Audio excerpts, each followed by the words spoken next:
Hi everyone, it's Robin, Artist Island Crafts, and welcome to my studio. This is my WiP It Wednesday video where I show you all of the creative things I've been working on in the past week. As you've seen from the Friday video,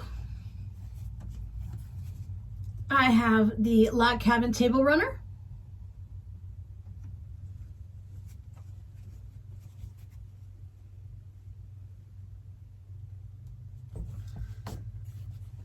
I had planned on putting this in the shop when we were working on it last month. But since we are this far past Christmas, I thought I'm not going to go ahead. If anyone's interested in purchasing this, you can go ahead and email me and I'll give you an after Christmas deal on it. Otherwise, I will save it and I will put it up into the shop in Christmas of 2022. I really enjoyed working on this, even though it was one of those things that nothing major went wrong. It was never a disaster or catastrophe or anything, but there was always something that Murphy's Law got me. It was always something, whether it was the internet or me not paying attention and listening to my gut and having the quilting go awry and things like that. Little things, you know, with the binding was perfectly fine, but then I had one of the seams ended up in a corner that I can feel right here. And it's just one of those things. But in the end, nobody would ever know. It's a lovely little table runner, and in the future I probably won't even remember what happened either. But it was fun to work from a kit. I don't work from kits very often just because you don't get to choose the fabrics normally, or they give you a choice between this colorway and this colorway, and a lot of times the price is a little bit high because you're paying for them putting together the kit, you're paying for the fabric that they chose, and if you already have fabric in stash, then that really cuts down the price. So all you do is really paying for a pattern, which many times is on average about $10, give or take, for a quilt pattern. Or there's always plenty of patterns that are free online. But it was fun to have a kit and have someone else tell me, these are the fabrics you're going to use, this is where you're going to put them, and it was just fun to work from a kit. My patrons and I have started a new adventure. We are working on some quilt blocks. This is a log cabin made from batiks. So it looks just as good on the back color-wise. You know, there are seams and those aren't always fun, but it looks the same basically either side. This is a 12¼ inch block because I do really good. I'm really good at making 12¼ blocks. I used to make 12 1/8, so I'm getting better. So maybe by the end of this year, I'll have 12 1/2. Now I say that jokingly because if I were to sit down and make 10 blocks, 8 or 9 of them would probably come out at 12 1/2 inches. There'd just be that 1 or 2 that would, for some reason, I didn't pay attention, or something didn't get cut right, pressed right, sewn right, whatever, and it just comes up a little short. Now, since this is going to be used in a project that I do, I don't mind that it's 12 1/4. I'm not swapping it with anyone. It's not going to have to match other quilt blocks, so I'm going to leave it as is. Otherwise, I could either make another one or figure it out. I did really good in a certain section, and as I was measuring it out, it worked really great, but then I just got lost somewhere along the way. But I still think it's beautiful. I can see the light shining through it on this side, so it has that stained glass look. And I'm trying to hold it up for you guys to see, but since the light is behind you, it's not going to work. So now I can go ahead and take this cardboard bits and pieces and go ahead and recycle them. This is from the Maywood Studio Pods, easy peasy pre-cut projects. They had more than just this one. Now, when I looked up this one, because you guys told me the price, and it's $40 for this kit, so I was a little surprised. I didn't look and see what their other kits are. Maybe this is an old one, or maybe it has something to do with the fabric. I don't know, but I thought $40 for a table runner is a little expensive. I don't even think I would try to sell a table runner for $40, so that is a little bit high for me. But it is nice to have the kit and have everything there and not have to worry. And it's also great if you can find them at a good price and give it as a gift for a new sewer, new quilter, whatever.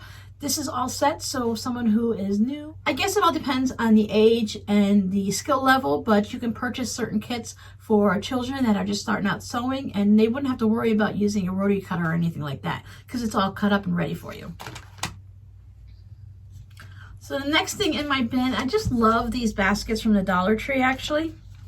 So I'm only mentioning it because it's springtime. What they have in the shops right now are springtime is what they do for their storage. Everything comes out a couple months ahead of time. So even though we're in January and winter and everything, they're doing a lot of spring line stuff. So if there's any type of plastic bins you'd like to get and you are on a budget, these are pretty sturdy. I mean, it's not flimsy. I'm pulling pretty hard on this now, even on this side that's longer. You know, it's really nice and sturdy. These are good quality for just $1. But they have some of the nicer ones and they're coming out with new styles all the time. So I just thought I'd give you guys a heads up if you're looking for anything like that. It's really good to store your project in. I'm currently storing my WiP It Wednesdays in. And what I worked on is, if you remember, I was working on some scrappy spool pin cushions and it just didn't work out very well for the end here. I turned them into catnip toys for my cats. So they have these really wonky looking ears on it and stuff like that. So it didn't work for me. Not all projects are gonna work. And if I really wanted it bad enough, I could have made it work, but I didn't want it that bad. So what I did, since I'd already had a whole bunch of the scraps sewn together, the really thin strips, I thought, well, I'm gonna do something with them. And they were meant to be pin cushions. So I made some pin cushions. So I have an orange one with orange plaid on the back, the blue guy with blue clouds, green, I have this scrap of green fabric. Now everything in this project came from my scrap bins, whether it was the strips of fabric here or the backing or even the little brown top and bottoms of the spools. All of that came from the scrap bin, so it was really great. Red. And what I decided to do for these, purple, love that purple plaid, and pink. And with the pink, I even have a piece of flannel on the back because that's going to work fine for the back of a pin cushion. I don't see a problem with that. And it was a great way to use up this fun flower print. So what I did is, while making these other pin cushions with the little alien ears, we discussed how I do really well with the ladder stitch when I'm working on my 4th or 5th one, and I've gotten more practice in. It's one of those things where you use a skill or lose a skill, use it or lose it, and I lose it all the time because I don't do the ladder stitch that often. I don't make that many type of stuffies, and I make pin cushions in a row. Like I'll make a whole bunch at once and then not make more for weeks and weeks or months and months. So what I did for these is, instead of trying to do the ladder stitch and because sometimes when you do it, you get this little funky area up there where maybe the front and the back don't line up nicely and things just get a little off. I went ahead and I just tucked in the top edge and I stitched right across by the sewing machine. I took all of my stuffing, my batting, and I moved it all the way down so that I had a nice little empty spot. I moved my needle all the way to the left so I could easily sew it. But even then, sometimes your edges will move. So what I did this time is I used the 1/4 inch double-sided tape that I use for making the pockets, the zipper pockets on my tote bags and such.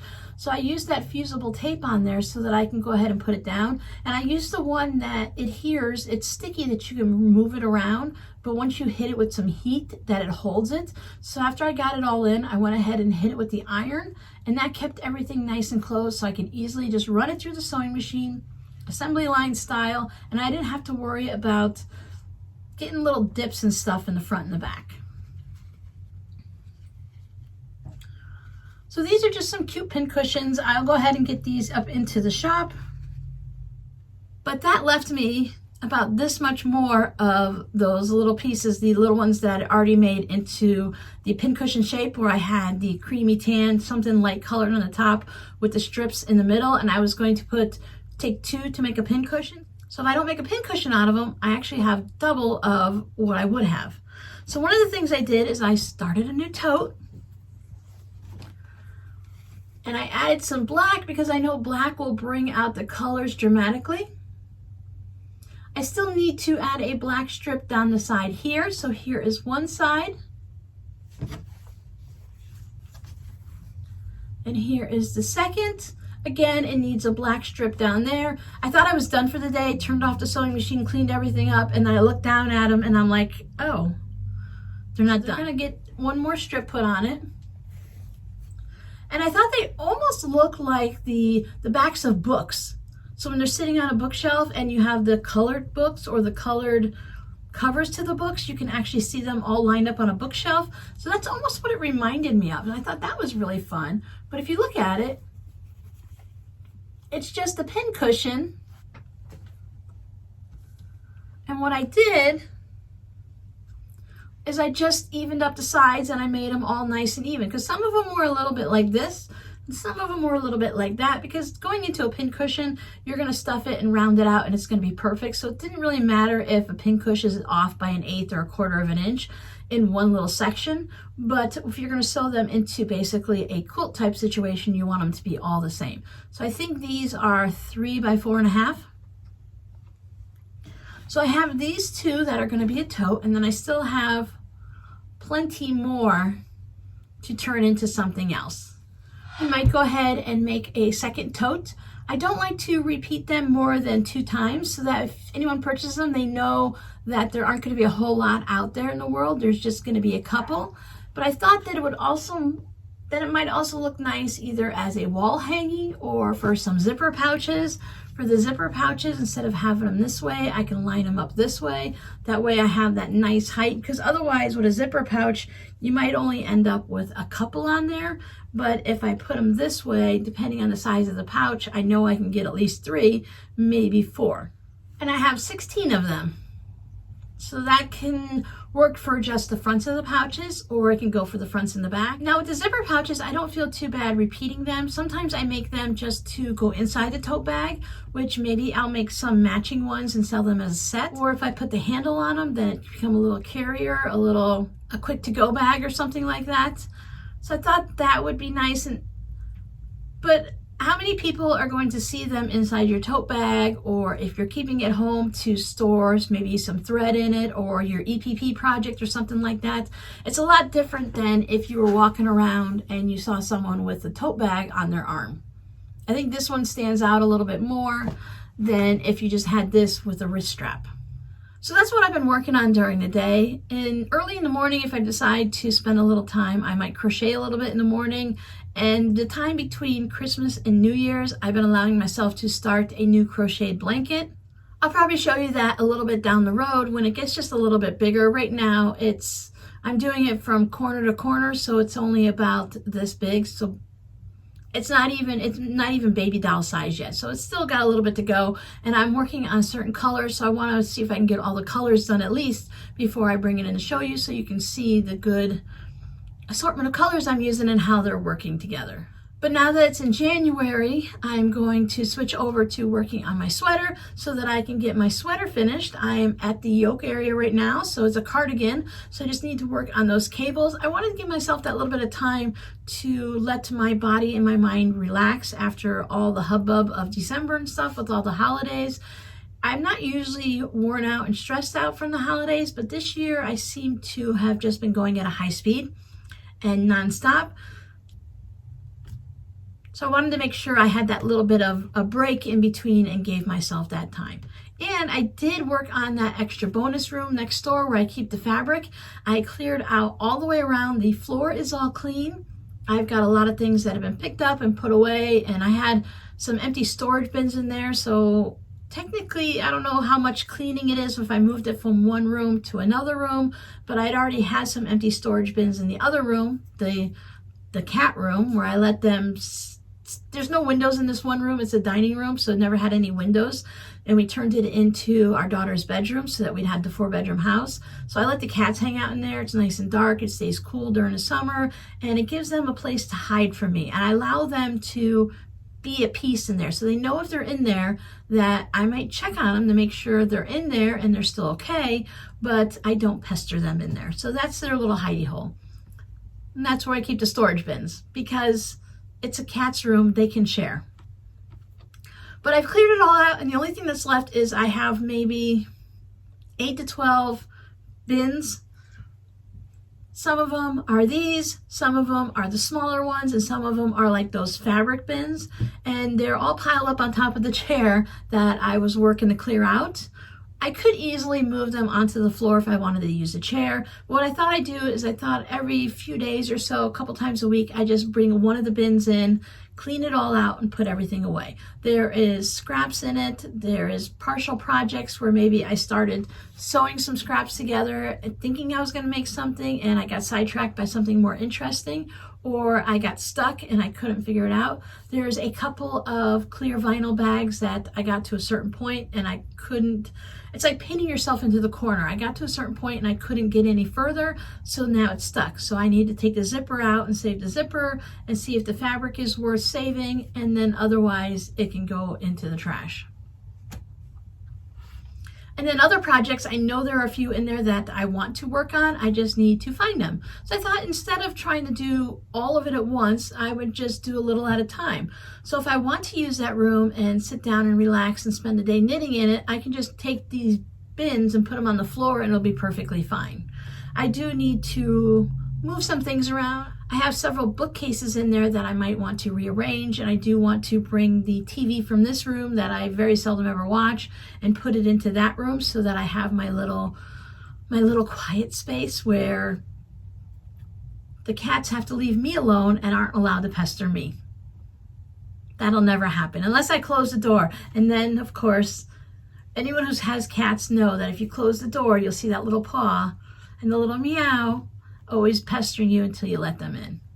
But that's a cat-free zone, so the only time I allow them in there is if I'm in there, and they're only allowed to walk around the floor, make a good sniffs of it to make sure nothing has changed, and then they go right back out. So they only get about a couple minutes in there, and they're just moving around and smelling, and everything, I imagine it smells the same. There's no creatures in there. They're always looking to see if there's a stray lizard running around or something, but there's nothing, I hope.